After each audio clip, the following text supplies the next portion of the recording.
नमस्कार, मैं हूं प्रदीप सेक्रियाल और आप देख रहे हैं न्यूज पीटीएच टीवी। हमारे साथ एक बेहद ही खास मेहमान हैं, अभी जो डीडी हाट से पहुंचे हैं हमारे स्टूडियो पे, ललित मोहन कफलिया, जिन्हें शॉर्ट में लबी कफलिया भी के नाम से भी हम लोग इन्हें जो है जानते हैं। और डीडी हाट में जो इस वक्त इलेक्शन हो रहे हैं, चुनाव हो रहे हैं, वहाँ पर नगर पालिका अध्यक्ष के कैंडिडेट हैं, उम्मीदवार हैं। तो सर, सबसे पहले तो आपका बहुत बहुत स्वागत है। जी, बहुत बहुत धन्यवाद सर, आपने अपने इस न्यूज़ चैनल में हमें मौका दिया, दिल से आभार सर। आपसे मेरा पहला सवाल ये है कि डीडी हाट में आपको वहाँ की जनता बहुत अच्छे से जानती है, चाहे महोत्सव हो या फिर खेल कूद हो या फिर अन्य भी सामाजिक कार्य, कई बार तो आपने हमको खबरें भी भेजी हुई हैं। जी सर। तो आप हमेशा वहाँ से जन मुद्दे उठाते हैं, लेकिन आपके सामने भाजपा, कांग्रेस जैसी राष्ट्रीय पार्टियाँ भी हैं। जी, इनसे पार कैसे पाएंगे आप? जी सर, बेहद ही भारतीय जनता पार्टी है, राष्ट्रीय कांग्रेस पार्टी है, पार्टियां हैं। तो सर, पार्टियां तो दो होती हैं, तो कहीं भी यदि पूरे भारतवर्ष में बात की जाए तो ये पार्टियां हमेशा ही रहेंगी। लेकिन सबसे बड़ी बात ये कि जो अन्य पार्टियां हैं इसके अलावा, हम उत्तराखंड क्रांति दल की बात करें, आम आदमी पार्टी की बात करें या अन्य पार्टी, तो और कैंडिडेट कोई नहीं है। तो इस बार की जो लड़ाई है वो त्रिकोणीय है स्पष्ट रूप से। और चौथा कैंडिडेट इसमें यदि कोई है तो नोटा ही है, उसके अलावा नोट है। तो कैंडिडेट तो सर होंगे ही। अब भाजपा ने भी अपना कैंडिडेट उठाना ही है, कांग्रेस ने भी उठाना है, तो निश्चय बात है कि वो है ही, तो लड़ाई भी उन्हीं के साथ है। हम आपसे ये जानना चाहते हैं कि अभी सोशल मीडिया में हम जैसे देख रहे हैं कि आपका काफ़ी नाम चल रहा है, तो क्या आप इस बार भाजपा और कांग्रेस दोनों को हरा के क्या वहाँ पर इतिहास बदल सकते हैं इस बार आप? सर, इससे पहले कि जैसा कि मैं टीम किशन भंडारी में था और टीम किशन भंडारी से लगाव मेरा हमेशा से रहा है। और हमेशा, क्योंकि टीम किशन भंडारी के काफ़ी समर्थकों को मैंने माननीय श्री पूर्व जिला पंचायत अध्यक्ष किशन भंडारी जी के साथ जोड़ा, और आज भी वो मेरे टच में भी है, उनके टच में भी, और अभी भी हमारी लगातार वार्तालाप होते रहती है। ऐसा कुछ नहीं है। हाँ, उनकी कुछ विषम परिस्थितियों के कारण, क्योंकि वो पहले से भारतीय जनता पार्टी में थे, तो वो श्री बिशन सिंह चुफाल जी के साथ चले गए हैं। लेकिन जो कार्यकर्ता है वो कार्यकर्ता अभी भी अपने पास हैं। अच्छा, सबसे बड़ी बात ये है। और राष्ट्रीय कांग्रेस पार्टी की बात की जाए तो राष्ट्रीय कांग्रेस पार्टी की मैंने सदस्यता माननीय हरीश रावत जी के समकक्ष हमारे जो धारचूला विधानसभा के विधायक हैं हरीश धामी जी के साथ मुंशियारी में ली हुई है। लेकिन एक जज्बा होता है, जुनून होता है सर इतिहास रचने का। यदि आप राष्ट्रीय पार्टियों से टिकट लेकर जीतते हैं तो उन जीत में मज़ा नहीं है। आप जनता के दिलों से जीतें और निर्दलीय जीतें तो उसका रिकॉर्ड जो है पूरे उत्तराखंड देवभूमि में जाएगा, भारतवर्ष में जाएगा। तो इस चाहत के साथ जिला डीडी हाट संयुक्त मोर्चा सर्वदलीय पार्टी से लड़ने का निश्चय लिया है।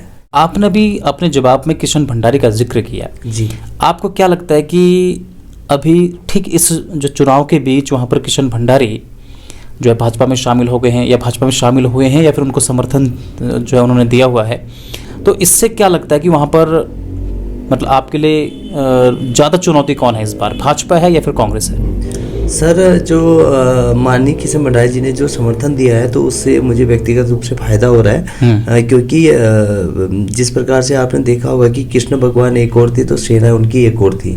तो यहाँ क्योंकि वो उस युग की बात है, कलयुग है सर। इस बार कृष्ण भगवान जो है वह भारतीय जनता पार्टी की ओर है और यहाँ सेना जो है वो हमारे पास है। अच्छा। तो वो सेना बोर्ड का काम कर रही है सर।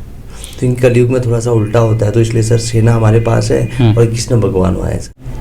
हर एक कैंडिडेट के अपने अपने एजेंडे होते हैं, मुद्दे होते हैं। डीडी हाट की जनता आपको क्यों वोट दे? सर, डीडी हाट की जनता मुझे वोट इसलिए दे, इससे पहले मैं एक बात यहाँ पर कहना चाहता हूँ सर। हमने अनेकों बार और आपके न्यूज़ चैनल के माध्यम से भी, एक हमारी बहन रजनी थी, उसके हमने आंखों का इलाज करा। और इससे पहले एक हमारे ईश्वर भाई हैं, उनका पाँव हमने पिथौरागढ़ में कटवाया था।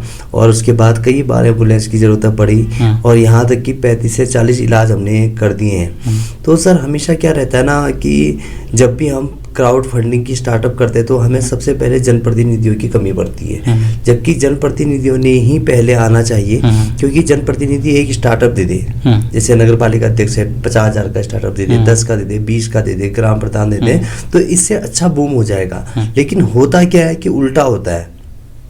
पहले पब्लिक 10 रुपया देती है, 100 देती है, 50 देती है। जब मोमेंटो टॉप में पहुंच जाता है, जैसे किसी कैंडिडेट की जरूरत यदि 50 लाख की है, हम उसके लिए क्राउड फंडिंग करते करते जब हम 35 पे पहुंचते हैं तो जनप्रतिनिधि तब कूदते हैं। तो मुझे यह लगा कि यदि हम ही जनप्रतिनिधि बन जाएं तो एक जो ये जनता के लिए जो ये सेवा निस्वार्थ भाव से हम कर रहे हैं, तो उस प्रकार से एकदम से फंडिंग हो जाएगी। इसका छोटा सा एग्जाम्पल एक इसी प्रकार से मंदिर का है। हमने सिराकोट मंदिर का जब जीर्णोद्धार करा सर, मुझे अभी भी याद है, और 2 अक्टूबर 2019 था। उसके बाद लॉकडाउन भी लगा, तो स्टार्टिंग गूगल पे से हुई। पहले जनप्रतिनिधि कोई भी नहीं कूदा। जब धीरे धीरे फंडिंग हो रही तो मुख्यमंत्री की घोषणा भी उसमें 56 लाख की होगी और 26 लाख आ भी चुके हैं। तो कहीं ना कहीं ये सिनारियो लगा कि यदि हम ही जनप्रतिनिधि बन जाए तो इस सिस्टम को हम संभाल सकते हैं। तो इसलिए यहाँ पर कूदना पड़ा, और जनता इस बात को बखूबी समझती भी है। और सर इसमें जनता को कुछ कहने की जरूरत नहीं, क्योंकि जनता लवी कबीला के कामों को भली भांति जानती है सर। अच्छा, इसके अलावा आप अगर वहाँ पर आते हैं, अगर जनता आपको चुनती है, तो क्या क्या आपकी प्राथमिकताएं रहेंगी? जैसे कि वहाँ पर अभी वहाँ पर स्वास्थ्य की समस्या है, इसके अलावा बहुत सारी और भी समस्याएं होंगी, तो आपके हिसाब से क्या क्या समस्याएं वहाँ पे हैं? सर समस्याओं में तो डिडिहाट में यदि 71 हमारी विधानसभाओं में देखा जाए तो समस्याओं के मामले में हमारा डिडिहाट सबसे ज़्यादा समस्याओं से घिरा हुआ है। और आज की डेट में देखा जाए तो मीडिया आज हमको स्वयं सर डिडिहाट छोड़ के पिथौरागढ़ में आकर मीडिया में अपनी बात रखनी पड़ रही है। लगातार 30 वर्षों से माननीय श्री बिशन सिंह चुफाल जी ही राज कर रहे हैं। उनके ही ब्लॉक प्रमुख हैं, उनके ही चेयरमैन हैं, उनके ही प्रधान हैं। यहाँ तक कि इस बार तो सुनने में आ रहा है कि अब क्लास के जो मॉनिटर होंगे वो भी उन्हीं के होंगे, और ऐसा ही ऊपर परिवारवाद चल रहा है। तो परिवारवाद की जो नीति है वो डिडिहाट में काफ़ी हावी है, जो किसी छिपी नहीं है। तो जन मुद्दे तो सर बहुत ज़्यादा हैं, और उन जन मुद्दों के चलते चलते आपने अस्पताल का देखा, जिला का देखा, सिराकोट रोपवे का देखा, सड़कों के हाल देखे, पॉलिटेक्निक के हाल देखे। हमारे वहाँ तक तो सर यहाँ तक कि जो हमारा खादी ग्राम उद्योग है वह तक खिसक चुका है। रेशम पार्क जो है वो तक खिसकने वाला है। रिसर्च पॉइंट वो तक खिसक चुका है। झील की बात है, मालिकाना हक की बात है, ये तो दूर दूर तक बहुत बात है। मुद्दों की तो हमारे वहाँ पर कमी नहीं है। यहाँ तक कि डिडिहाट व्यापार मंडल इतना बुरा हाल है कि 70% हमारा व्यापारी आज कर्ज में है। 70% हमारी गाड़ियाँ, टैक्सी स्टैंड सब खड़े के खड़े हैं। हमारे डिडिहाट में पूरा का पूरा पलायन हो चुका है। और आज पिथौरागढ़ शहर आज यहाँ पर मेयर बनने जा रहा है, तो पूरा का पूरा शहर यहाँ भी बढ़ चुका है, लेकिन हमारा डिडिहाट खाली होता जा रहा है। तो सर आज जरूरत है एक कुशल नेतृत्व की। आप जो जनता के बीच जा रहे हैं, तो जनता का कैसा रुझान आपको मिल रहा है वहाँ पे? सर डिडिहाट की जनता ने हमेशा परिवर्तन चाहा है, और डिडिहाट की जनता ने हमेशा परिवर्तन में ही वोट दिया है। यह बात माननीय श्री बिशन सिंह चुफाल जी भी भली बात ही जानते हैं। और हमारे विधायक जी हमेशा ग्रेस पास होते हुए आए हुए हैं। ग्रेस पास का मतलब सर जो 33% के बाद जो मिलता है, आप चाहे विधानसभा का रिजल्ट 1996 में उन्होंने जब पहला चुनाव लड़ा था, पहला चुनाव तो वैसे तो हमारे श्री बिशन सिंह चुफाल जी हारे थे, और उनके कुंडली में शायद लिखा भी है कि पहला और अंतिम चुनाव आप हारेंगे करके। तो पहला चुनाव वो हारते, उसके बाद वो लगातार जीते हैं। तो 29 वर्ष लगभग उनको होने वाले हैं अब। और सर हमारे पहाड़ी भाषा में कोलन लें कि अब 29 साल में तो 60 साल दे रह जाके, तो अब वो समय आ चुका है सर। भारतीय जनता पार्टी ने तो इस बार हारना तय है। वहाँ के इस वक्त के MLA हैं, विधायक चुफाल जी का नाम आपके जो आंसर्स में काफ़ी आ रहे हैं, तो इससे ये लग रहा है कि कहीं ना कहीं अभी ये चुनाव क्या उनकी साख से भी जुड़ा हुआ है वहाँ पर? जी सर, क्योंकि अब प्रेस्टीज इशू ये हो गया है कि सर जो धुरंधर जो दो नेता माने जाते हैं पिथौरागढ़ जनपद के नेता हैं, सर राजनीतिक द्वंद्व अपनी जगह है, लेकिन राजनीतिक कलाई भी है। श्री किशन सिंह भंडारी जी को और श्री हमारे माननीय विधायक श्री बिशन सिंह चुफाल जी को, दोनों को यहाँ पर काफ़ी कुशल नेतृत्व माना जाता है। तो दोनों लगे हैं, तो आप उनसे भी पूछिए तो वो सीधे यही कहेंगे कि फाइट लवी कबलिया से है। आप कांग्रेस से पूछेंगे तो वो भी कहेंगे कि फाइट लवी कबलिया से है। तो अभी जनता थोड़ा असमंजस में है कि फाइट दोनों लवी से बता रहे, तो थर्ड कौन आ रहा है। तो थोड़ा सा ये असमंजस है। तो मजे की बात है कि सर थर्ड कौन आता है, ये देखने की बात है कि कांग्रेस और भाजपा में। जैसे आपने कहा कि आपके पास कांग्रेस की सदस्यता है जी, और आप इससे पहले किशन भंडारी की टीम में भी थे, लेकिन आप निर्दलीय जो आए हैं, तो आप जो है किस विजन के साथ आप आए हैं निर्दलीय? सर मुख्यतया ये था, इससे पूर्व में एक चिटगाल गांव का चुनाव हुआ था, जिसमें हमारे माननीय श्री बिशन सिंह चुफाल जी की लड़की स्वयं लड़ी थी चिटगाल गांव से। तो आपने देखा होगा कि हमने खुद उसमें अपना कैंडिडेट बैठाकर उनको चिटगाल गांव बनाया था। तो सभी लोग सोचते थे कि चिटगाल गांव, मैं चाहता तो आप किसी भी कांग्रेस के कार्यकर्ता से हो, चाहे हरीश धामी से हो, प्रदीप पाल जी से हो, ऊपर हरीश साहू जी, सबसे पूछ सकते कि लवी कफल्या ने कभी भी टिकट के लिए अप्लाई नहीं कहा, न पर्यवेक्षकों को मैंने नाम दिया।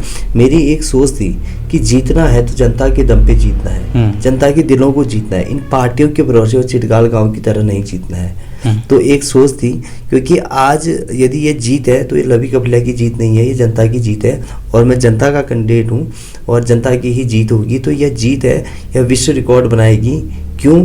क्योंकि आज मैं जिस बैनर तले लड़ रहा हूँ उसका नाम है जिला डीडीहाट संयुक्त मोर्चा और मेरी एक आवाज़ है देवभूमि की पुकार, नए जिले बने इस बार, डीडीहाट, रानकेत, यमुनोत्री, कोटद्वार, जो भारतीय जनता पार्टी ने तिरंगे झंडे के नीचे 15 अगस्त 2011 को घोषणा की है, वो जिले बने।